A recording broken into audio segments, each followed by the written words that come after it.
Right, I'm going to fit a new engine sprocket to my Royal Enfield. So that's going to involve removing both the clutch and the alternator and the primary drive chain and getting the new one fitted and reassemble it all. So I thought I would video it, see how useful it may or may not be. Most of you will have the foot peg here, that'll need to be removed to get the primary cover off. After that, it's just a case of undoing this big nut in the middle, and this is full of oil. I've got ATF in mine, so what I usually do is don't undo that bolt nut fully and just pop the casing away. And as you'll see, the oil runs out of the primary chain case. The ETF comes out quite quickly.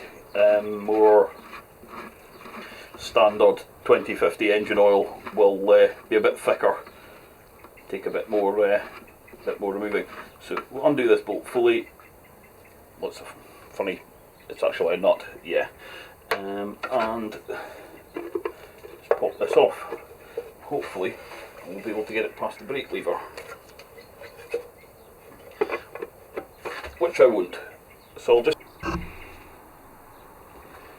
so I've moved the brake lever now, so we'll be able to pull this. It comes straight off, just held on with that one nut. So now we can see the alternator and the clutch, primary chain. I think probably first thing to do will be to remove the alternator stator. So the stator's held on with 3 nuts, 1, 2, 3.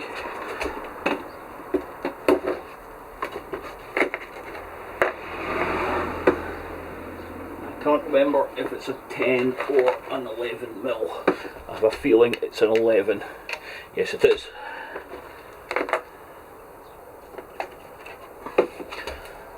These are 11 mil.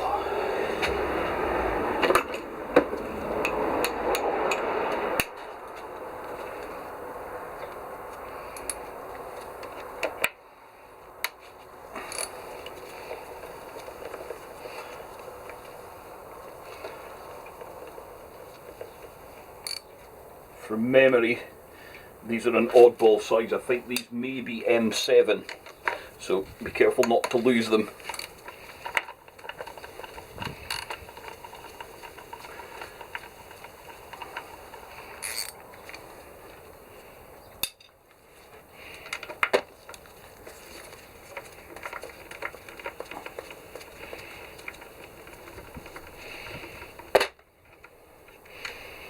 Okay, 3 nuts.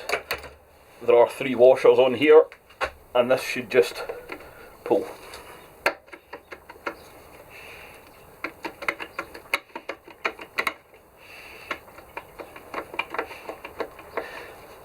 It's a bit of a weird thing to pull because it's magnetic. 2,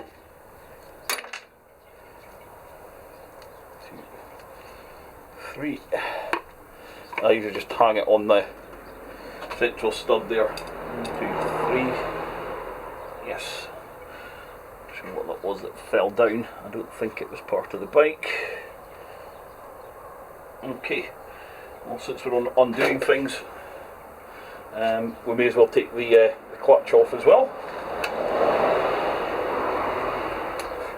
I think those are 10. No, they're 11. Okay. So these 3 bolts hold the screws, hold the springs down. So these are under spring tension. So I usually sort of back them off a bit at a time so that nothing comes flying off at a high rate of speed.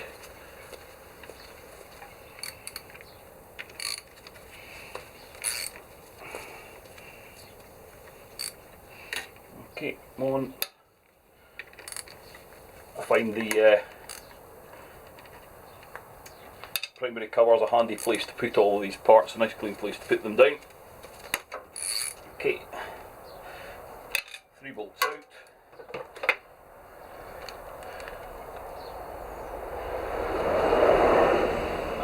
washer from somewhere. Nice.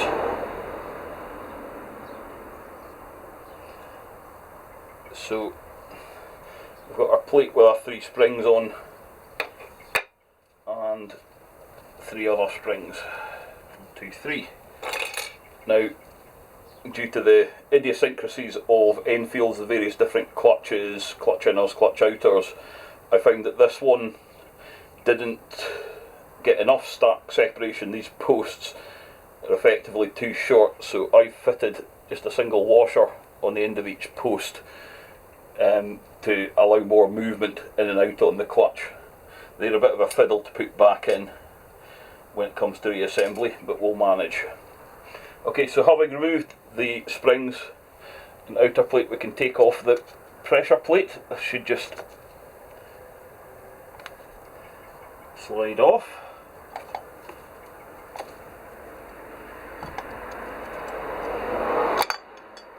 Okay, we've got the central clutch push rod, and then this is a 4-plate clutch, so we have 4 friction plates and we have the steel plates in between them. So there's 2 of the plates are dished, so the dish faces towards the middle. I'll just take these out. On this one, the inside plate, the inside steel plate is also dished, again dished towards the middle, and I have a high friction plate as the first plate in the stack. Okay, next job is going to involve removing clutch centre nut and the alternator rotor nut. Both of these are on rotating parts. There's a couple of ways you can do this. Probably the easiest way is with an impact wrench. You can also use a clutch holding tool if you have such a thing. The way I like to do it is with a piece of folded fabric, which I can use to lock up the primary chain. So if I just fold up this piece of load binder, I can put it in there, it won't damage the teeth of the sprockets, and we'll get my big 1/2-inch drive breaker bar. Okay, so rotor nut is on the end of the crank. It's a 1-inch, and I should be able to lock that well enough with the fabric to undo it. There we go.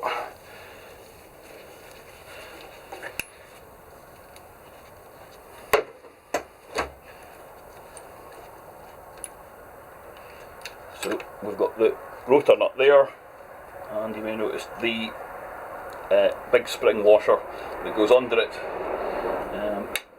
So we'll remove the rotor, remembering it's magnetic, so it's quite a good idea to put this inside something like a glove or a plastic bag, otherwise you can land up with it looking like a hedgehog. So I'm going to put it in that glove, and then no bits of steel, swarf or rubbish stick to it. Get a fresh glove. Hardest bit of the job, putting gloves on sweaty hands. Right, we'll recover the woodruff key. That doesn't want to come out just immediately, but it will need to come out.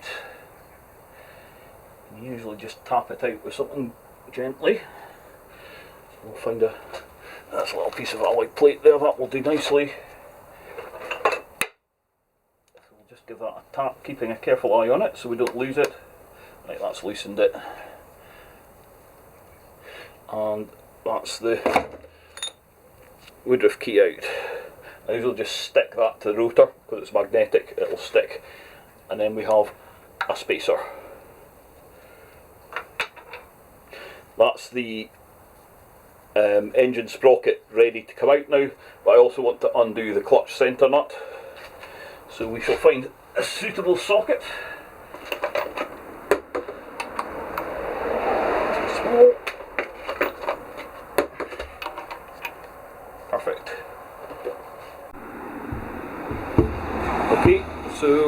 air impact wrench. Yes, I know this isn't an impact socket, but we're not putting a lot of load on it. And that's how to do the job the easy way. The other way is to have a special tool to hold the clutch centre still while you undo that nut. Having removed that, the next step is going to be to take out the primary chain tensioner, which I think maybe another 11mm. I'll just double check.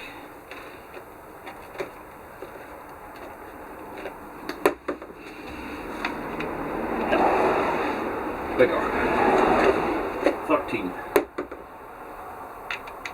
Yes. So this has got a nut and a lock nut. So nut off, or lock nut off rather, and then the main nut also off.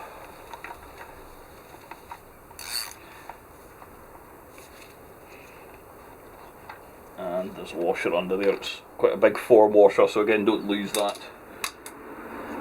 You can sometimes wiggle this out, sometimes not.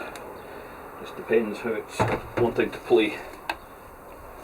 And of course I've now jammed this in here, so I'm going to have to loosen the adjuster on that chain tensioner, which looks like it's a 12. And there's a lock nut. Is it 12? No. 11 then, or it could be one of those ones that is Imperial. No, it's 11.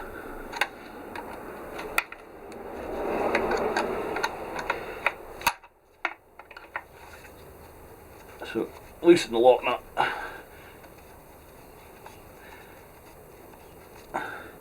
and then we'll screw the adjuster back in to the adjuster body.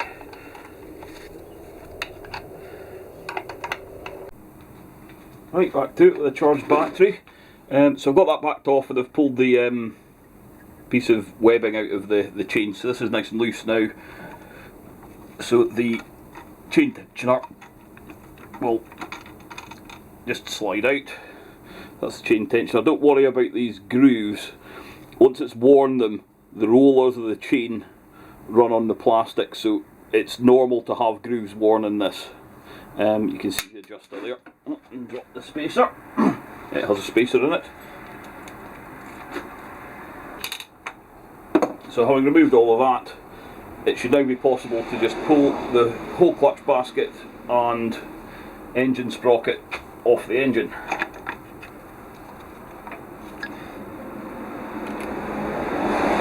Clutch is reluctant to move. We have to give it a little tap. We'll just get a tool to do that with.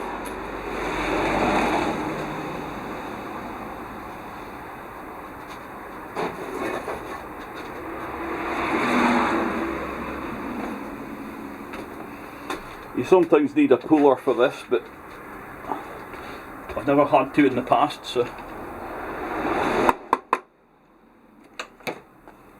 that's moving. So we can just lift that whole assembly straight off. Okay, so I'm gearing this bike down significantly for trials use. So you can see that's the original engine sprocket, this is my new one. And because we're going to do that, we need a new primary chain that's going to be the correct length, which I ordered from Hitchcock, so we can have fun finding out together if that is correct. And I'll just leave that there for just now. So we've got our clutch basket. Take the old chain off.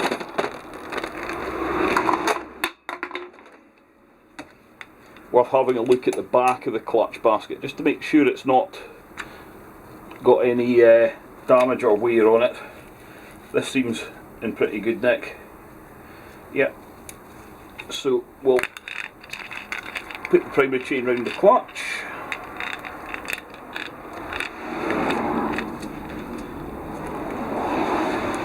And around the new engine sprocket, and that should,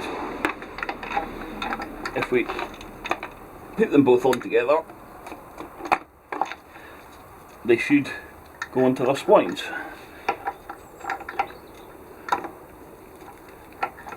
That's the chain on, and that's the clutch. Right, they're both home. Winning. Okay, so next job will be to put the clutch centre nut back on. This should be done with a torque wrench. I will admit I have always done it with the burp gun, and I've yet to have one come undone, and I've yet to break something. So do as I say, not as I do. You should get a clutch centre holding tool and put that on with a torque wrench.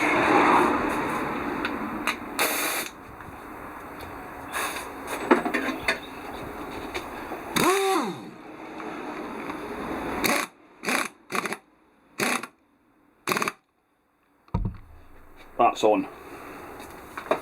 Turn the compressor off now so that we don't get deafened by it in a second when it decides to run.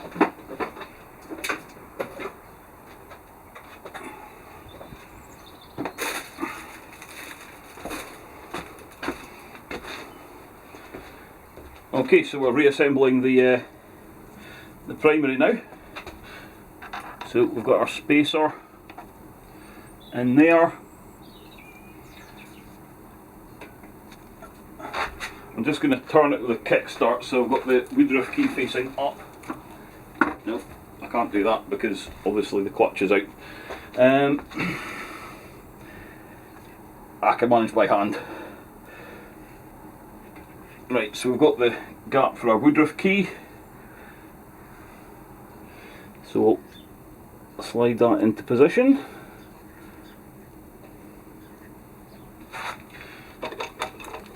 And we'll get our rotor back.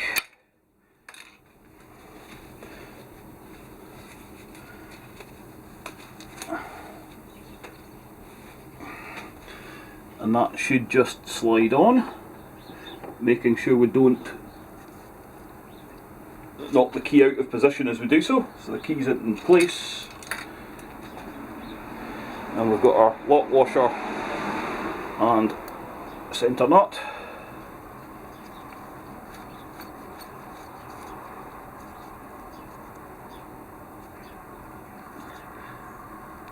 So I'm just going to do that up finger tight for just now.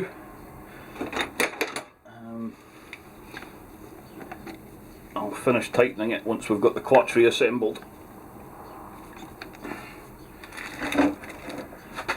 Okay, so now seems like a good time to put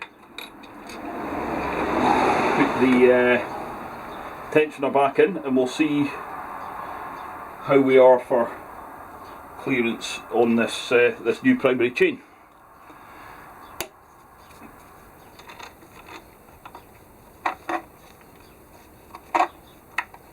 I don't think that's going to be bad. There's a nut. Let's put a nut on to stop it moving.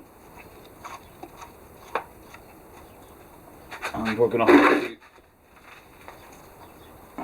set the tension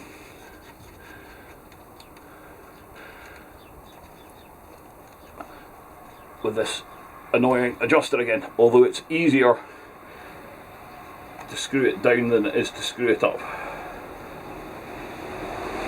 because you can use the lock nut to manoeuvre it.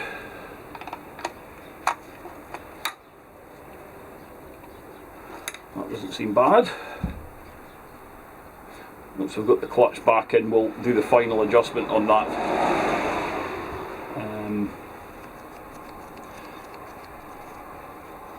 because there will always be a tight spot on the chain, so we want to adjust it at the tight spot so it doesn't get over tight and damage one of my shafts in the engine.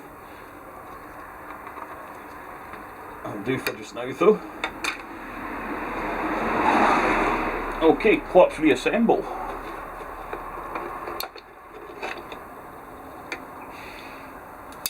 So we want a dish plate, dish towards the middle. Then I've got my fancy friction plate.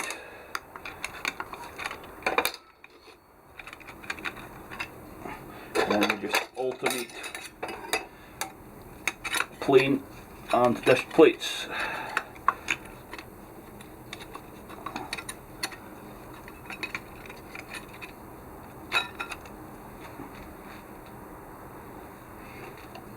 Sorry, plain and friction plates.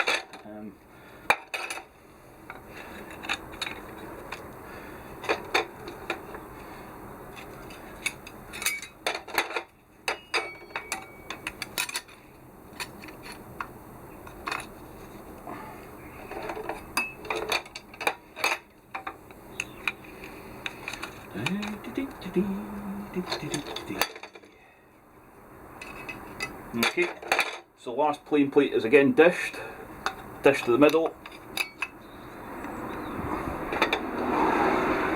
and they've managed to cram another friction plate outboard of that, and then we'll put the pushrod actuator back in and pressure plate back on top. That's our clutch restacked. There are two different strengths of spring. One of these has paint on, the other doesn't. So I'm going to put the painted ones on there.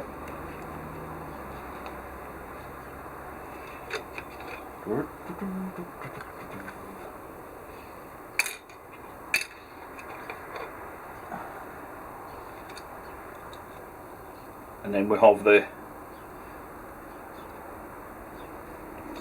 spring holder to go on top of that.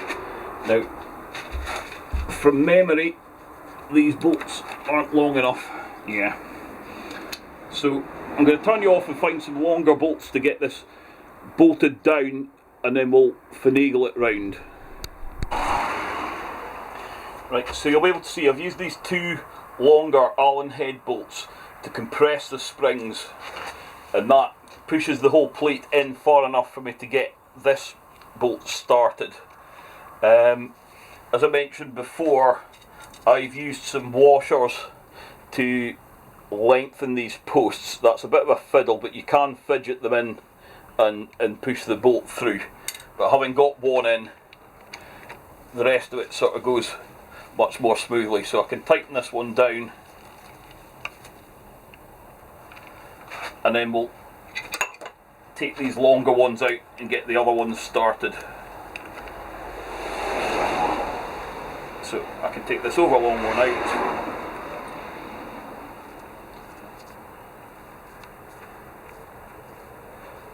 and that's compressed the clutch springs enough to get the next bolt started.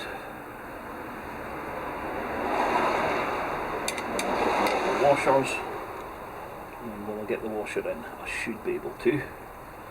No, because honestly, why would you be able to do that? Okay, I'll just turn you off again. Okay, that's the second one started.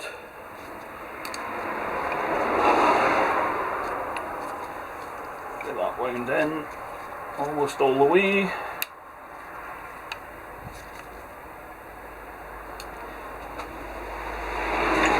And then we'll take this third one out.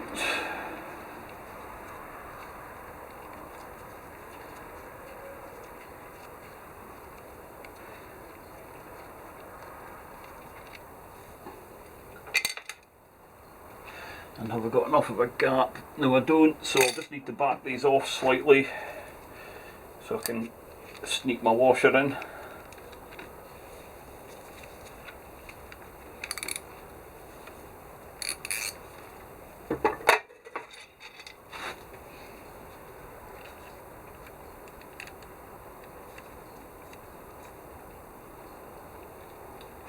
Something to prod it with. Small screwdriver.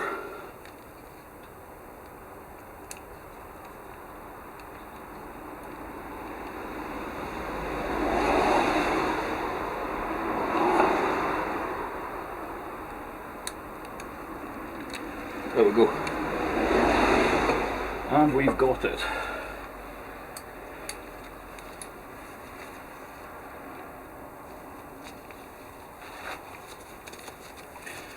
These always seem stiff. I've done many Enfields and these clutch bolts always feel like they're cross-threaded. Whether they've been badly cut at the factory, I don't know.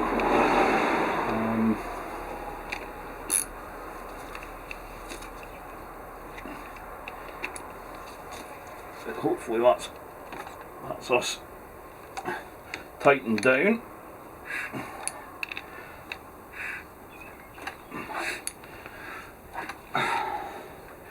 And we'll just have a quick sanity check and make sure we've got some separation on the clutch stack when we pull the lever, which we do. So that's going to be within adjustment range. Next job, we need to tighten that rotor bolt, which does want to be pretty tight. So I'll use my webbing strap back again, just to lock that solid. And once we've got it started, I'll just go and find my torque wrench. Just bear with me. Okay, so we've got 5.5 kilogram meters. That's good.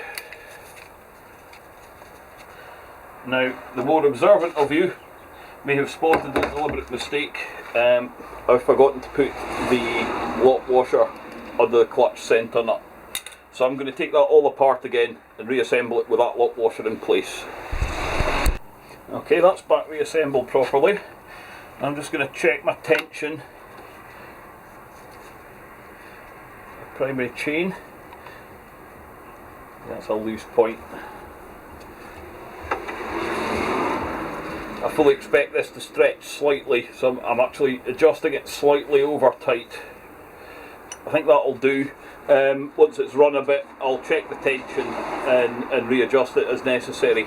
So that's doing fine. We're well away from the wiring. Got clearance around everything. I have done up this lock nut. So the next thing is to put the alternator stator back on. I should point out there are spacers on here. I didn't take them off, so there was nowhere to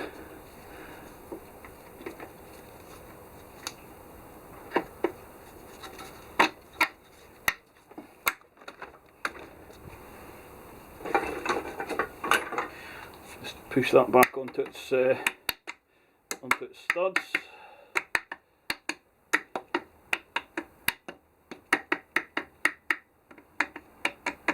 And like I see, I've got the wire going over the top, so it's well clear of the primary chain.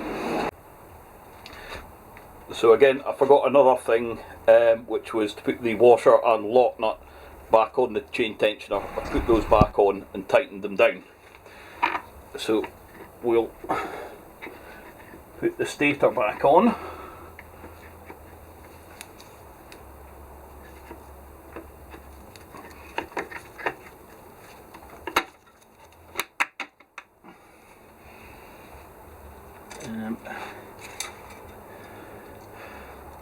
Lock washer and nut.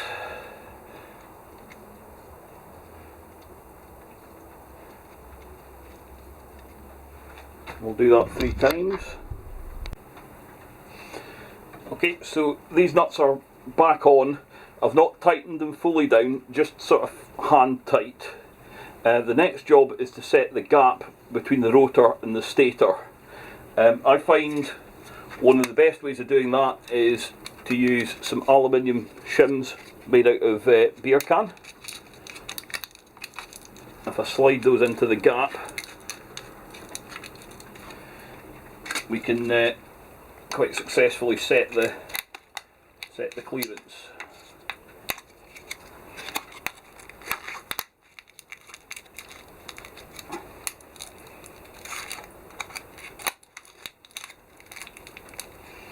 The holes leave a fair degree of play, so if we tap this about, it will alter the distance between the rotor and the stator. I can maybe have them done too tight.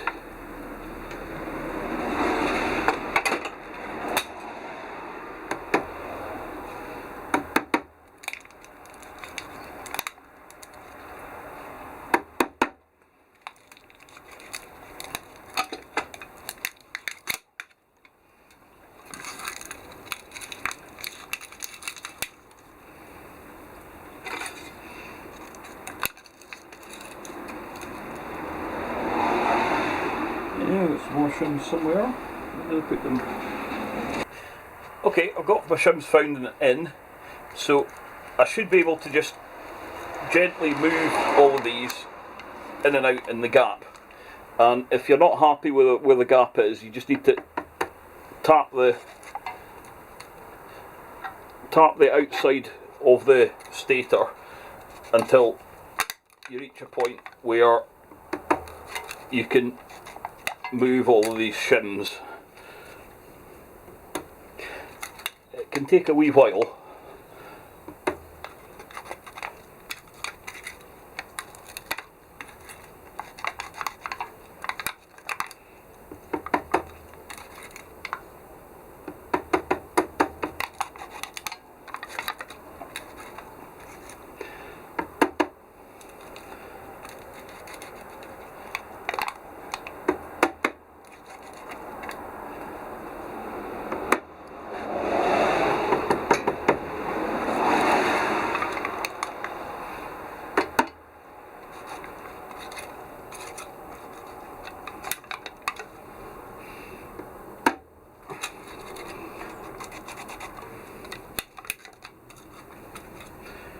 That's probably close enough. It would stand coming more this way.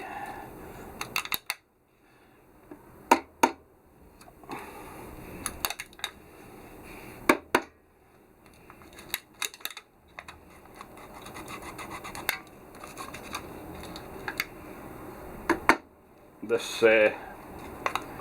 stator has had a hard life, as you can maybe see from the repairs on it.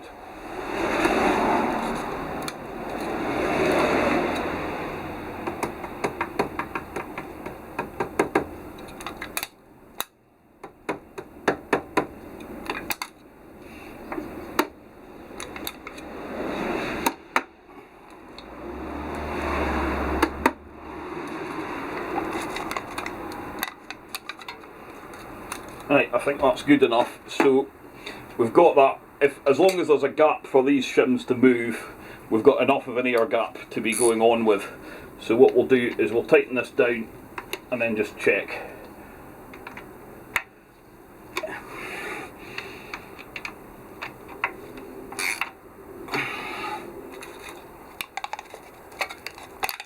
It's a bit on the tight side.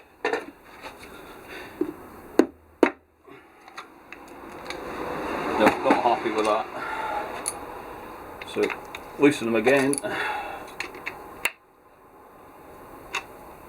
The trick is not to have them completely loose but not to have them completely tight. That's much better.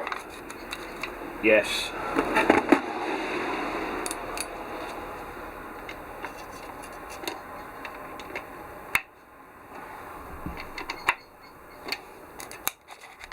Yes, yes, yes, yes, and yes. So we'll tighten these properly. and check again.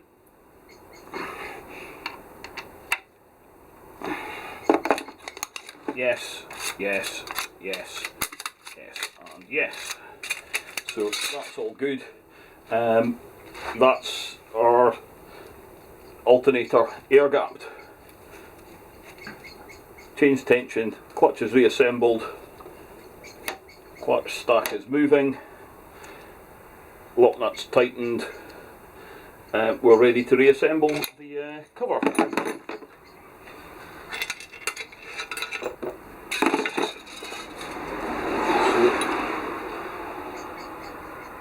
This is comparatively easy to do compared to most motorcycles.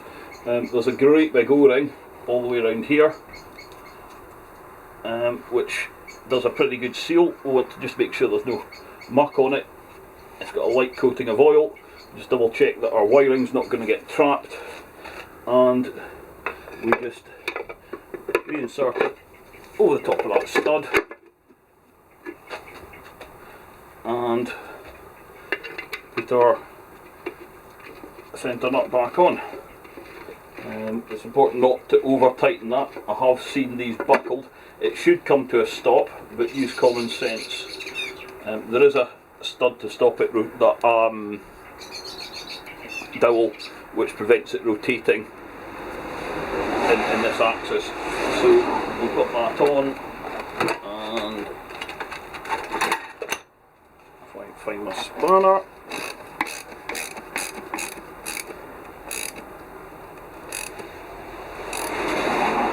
Again, using our brain as well as our brawn, that seems tight enough to me. What I'm going to do now is take the filler cap off.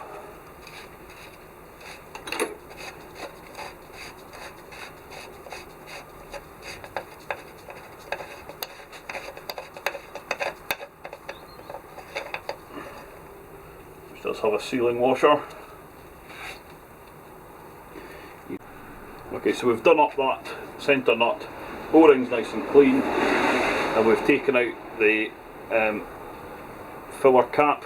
It does have a hole in the middle, which is a breather just in case there's any pressure builds up in here. It shouldn't. It would mean your main bearing seals were leaking, but it would save an explosion. The other thing we need to take off is the level screw.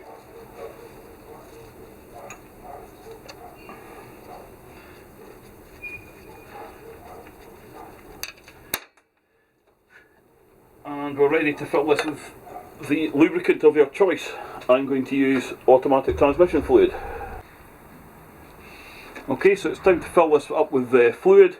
I'm going to use Type F ATF, which has minimal additives, so it doesn't make the clutch slip. It's thinner than the recommended 2050 engine oil. It's done me a good job over the years. That clutch has many thousands of miles on it and has certainly taken no harm. So we just add lubricant until we see it start to seep out of the fill hole, the level hole. I'm hoping there's enough in this bottle. There should be. There it goes. So you can see it's starting to weep out of the hole now. So that means there's enough. We can put the level screw back in. I think the ATF does quite a nice job. It gets flung around quite enthusiastically inside there. You see the level's not very high. When you've got cold engine oil in there, the chain will sort of almost cut a groove through it, whereas the ATF stays very, very fluid even at very cold temperatures. So there's a sufficiency of oil being splattered around inside the casing. So that's us done. All I need to do now is put my foot peg back on and check that everything runs.